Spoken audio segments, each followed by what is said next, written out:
मुझे एक साहब कहने लगे कि मेरे साथ जापान चलिए। तो मैंने कहा कि मैं यहाँ काफ़ी मसरूफ़ हूँ।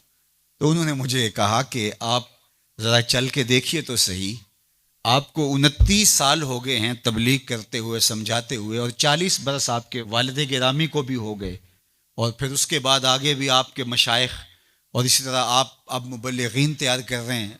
जुम्मा में भी यही खुतबा होता है, इज्तिमाआत में भी यही गुफ्तगू करते हैं।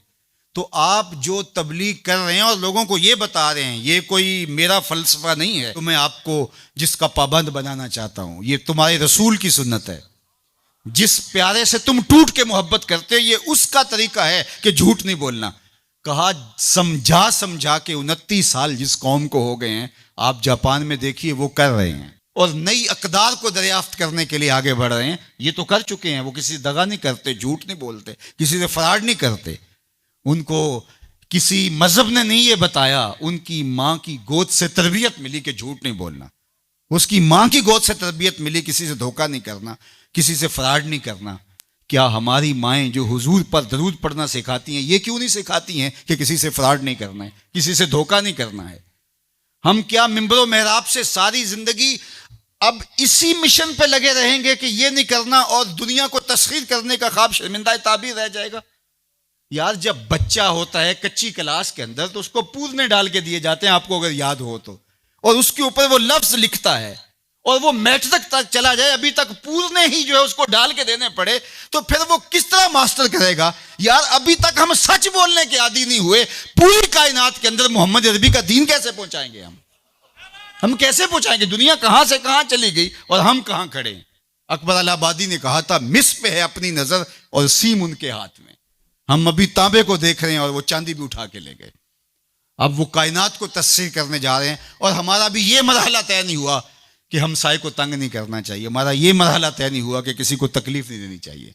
इंसानी सोसाइटी, इंसानी मुआशरत के खदो खाल हैं वाज़े, और इस्लाम ना भी हो तो कुफर के मुआशरों के अंदर भी ये पाया जा रहा है कि हमसाए को तकलीफ नहीं देनी, किसी को दुख नहीं देना, फ्रॉड नहीं करना, झूठ नहीं बोलना, 2 नंबर चीज़ नहीं बेचनी। और हम क्या हैं?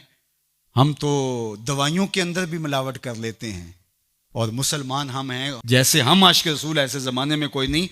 और जो जान बचाने वाली दवाइयां हैं, उनके अंदर भी हम मिलावट करते हैं। हमें शर्म आनी चाहिए। हम खड़े कहाँ हैं?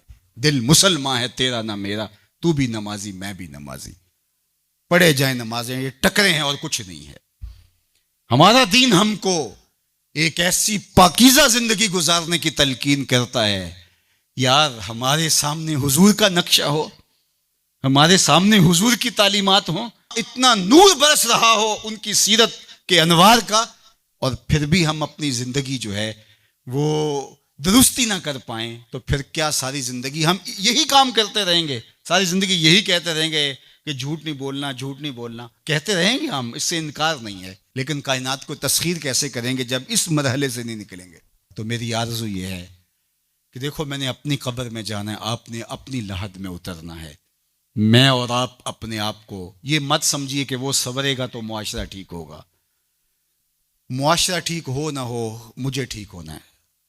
मुझे अपनी ज़ुबान को कभी भी झूठ की बदबू से मुताफ़न नहीं होने देना। मुझे कभी भी किसी को अजियत नहीं देना, चाहे वो मेरा हमसाया है या मेरा दुश्मन भी क्यों ना है। मुझे किसी के लिए गलत नहीं सोचना है, और किसी को नुकसान पहुंचाने की मंसूबाबंदी की दूर की बात है। वसवसा भी आए किसी को नुकसान पहुंचाने का, तो उसकी भी नफ़ी करनी है, क्योंकि मैं उस आका का गुलाम हूं जो रहमतुल लिल आलमीन है।